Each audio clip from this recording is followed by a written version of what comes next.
prédisait maintenant même un recul de la démographie mondiale, mais en fait, toutes les prévisions nous disent 4 milliards d'Africains d'Afrique d'ici la fin du siècle, peut-être même avant.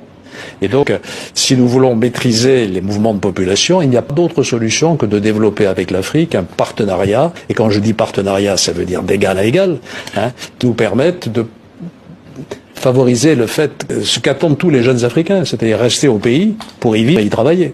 C'est ça qu'il faut réaliser aujourd'hui. Si nous ne le faisons pas, les Chinois essayent de le faire, les Turcs, les Marocains, qui pénètrent et qui sont de plus en plus influents en Afrique. Donc moi je plaide pour une diplomatie française beaucoup plus active que la nôtre en Afrique, vis-à-vis de nos pays francophones, des anglophones aussi.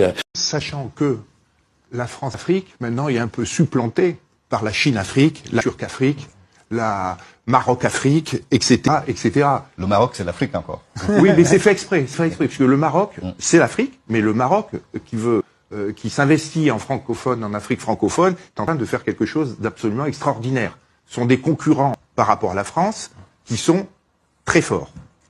Et vous allez voir que bientôt le Maroc, ça va être une superpuissance africaine qui va déterminer, qui va faire un certain nombre de contrats, surtout sur toute la partie francophone. Alors, on en reparlera comment c'est arrivé et comment ça se passe. C'était d'anciens alliés qui deviennent des concurrents. Il faut en être conscient et il faut voir comment on va traiter cette affaire-là. Sachant que les Marocains sont très forts, et ce sont